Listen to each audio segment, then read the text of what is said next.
Help me hit 7,000 subscribers. Support the video with a like and share your thoughts in the comments. I read everyone. Thank you. I didn't expect my marriage to end over dinner. Not over pasta cooling on white plates. Not with the low hum of jazz playing in the background. And not with the calm way Elena cleared her throat like she was about to comment on the weather. We'd been married 12 years. Long enough that silence had become familiar, but not long enough that I'd stopped believing we'd fix things. My name is Miles Harper, and that night taught me how wrong quiet hope can be. We were sitting at our usual table by the window, the one we asked for every Friday because it faced the street and made Elena feel like the world was still moving with us. She twirled her fork slowly, eyes fixed on the plate, then finally said it. I'm leaving you. No tears, no anger, just a sentence placed gently between us, like a napkin. I waited for the rest. There was none. If the story already has you leaning in, boldly tap like right now. It helps stories like this reach people who need them, people sitting in quiet rooms wondering if they're alone. I know I was. I asked her when she'd decided. She shrugged, said she'd been thinking about it for a while, that we'd grown into different people, that she needed to feel alive again. I nodded like I understood, even though my chest felt hollow. I didn't argue. I didn't beg. I just stared at the condensation on my glass and tried to remember when the last time was that she'd looked at me like I mattered. Our waiter came to check on us, sensed the tension, and retreated. Elena reached for her wine, then stopped. Her eyes shifted past my shoulder toward the entrance. Something in her posture changed. Stiff. Alert. I turned slowly, expecting maybe a coworker or someone she didn't want to explain things to. That's when the door opened again. The bell chimed softly, and in walked Noah Whitaker, my younger brother. Elena froze, completely, fork suspended in midair, color draining from her face. The woman who had just calmly dismantled our marriage couldn't move. Noah scanned the room, spotted me, and smiled, confused at first, then cautious. He walked toward our table, stopped short when he realized who I was with. No one spoke. The air thickened with everything unsaid. At that moment, I want you to pause and tell me. Drop a comment and say whether you'd stay seated or stand up right then. There's no right answer. I didn't know mine either. Noah finally broke the silence, asking if he was interrupting. Elena found her voice and said his name like a question. I learned later they hadn't expected to collide like this, that secrets always believe they have more time. I invited Noah to sit, not out of kindness, out of clarity. I needed to see the truth with my eyes. Elena started explaining too quickly, words spilling over each other, that it wasn't what it looked like, that they'd only talked, that it just happened. I watched my brother stare at the table, jaw tight, shame written all over him. I didn't feel rage. I felt something colder, final. There's a moment when betrayal stops hurting and starts instructing. This was mine. If you're feeling that knot in your chest right now, type the word clarity in the comments. Not for me, for yourself. Sometimes naming the moment gives it power. I paid the bill, stood up, told Noah we'd talk later, told Elena she didn't need to explain anymore. The walk to the door felt longer than it should have, each step lighter than the last. Outside, the night air hit me sharp and clean. I realized I wasn't shaking. I wasn't angry. I was done negotiating with a version of my life that didn't exist anymore. Before I reached my car, I heard my name.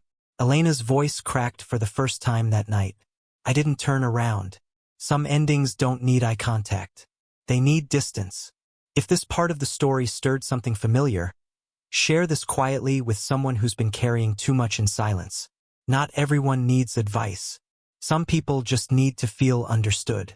I drove without music, letting the quiet settle. I didn't know where I was going yet. I just knew I wasn't going back to that table, that plate, that lie. What I didn't know was that the hardest conversation hadn't happened yet. And it wasn't going to be with Elena. The next morning came faster than I expected. No dreams, no nightmares, just that heavy awareness the second I opened my eyes. For a moment, I forgot everything. Then it all rushed back. The restaurant, the words, the look on Elena's face when she saw Noah. I sat up slowly in the guest room of my friend Oliver's apartment, listening to the city wake up outside the window. Traffic, voices, life continuing, indifferent to the wreckage inside my chest. Noah called around noon. I let it ring, then again. On the third call, I answered. He didn't start with excuses. That surprised me.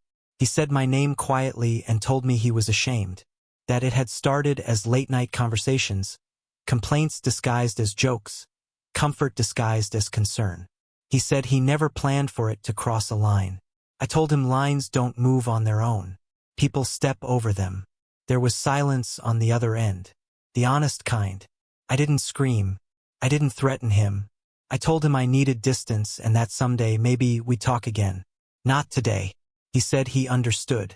When I hung up, my hands were steady. I realized something important then. Healing doesn't always arrive with forgiveness. Sometimes it starts with boundaries. If you've ever had to choose peace over proximity, leave a comment sharing whether distance helped you heal or made things harder. These conversations matter more than people admit. Elena tried calling later that evening, then texting. Long messages this time, apologies mixed with explanations, regret wrapped in self-justification. She said she never meant to hurt me, that she felt lost, that seeing Noah was a mistake she didn't expect. I read every word once. Then I stopped replying. Not to punish her, to protect what little clarity I had left. Over the next few days, I moved through life slowly. I packed some clothes from the house while she was at work. I avoided familiar routes. I learned how many parts of my day had been built around someone who had already checked out emotionally. It was humbling, and painful, and necessary. One night, while sitting alone on Oliver's balcony, I realized something else. I wasn't grieving the woman Elena was at the end. I was grieving the version of us that no longer existed. The couple who laughed easily. The marriage I kept trying to revive long after it stopped breathing. Accepting that felt like releasing a weight I didn't know I was still carrying. If that resonates, type "let go" in the comments. Sometimes saying it out loud, even digitally, is the first real step forward. A week later, Elena asked to talk in person. Public place. Neutral ground. I agreed. Not because I owed her closure, but because I wanted to hear myself speak the truth without anger. We met at a quiet cafe. She looked smaller somehow, less certain. She told me she was confused, that she didn't know who she was anymore. I told her I believed her, and that confusion wasn't an excuse to betray trust. Both things could be true. When we stood to leave, she asked if I hated her. I told her no. Hate requires energy I no longer wanted to spend.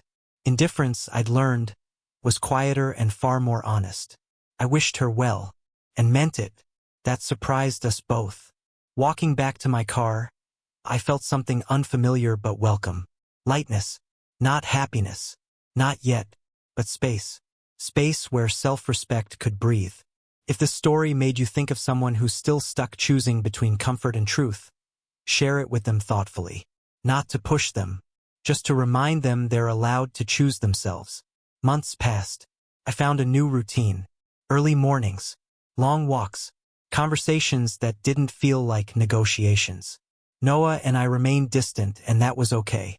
Some bridges need time before they're rebuilt. Some never are. Either way, I stopped feeling responsible for saving everyone else at the cost of myself. Looking back, I understand now that the dinner wasn't the end of my marriage. It was the end of pretending. Elena didn't freeze because she was caught. She froze because the story she rehearsed in her head collapsed all at once.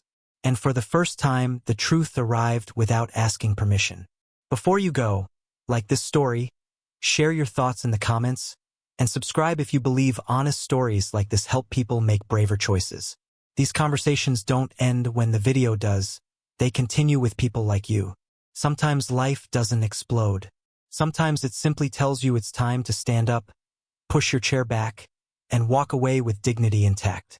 And that, I've learned, is still a kind of victory.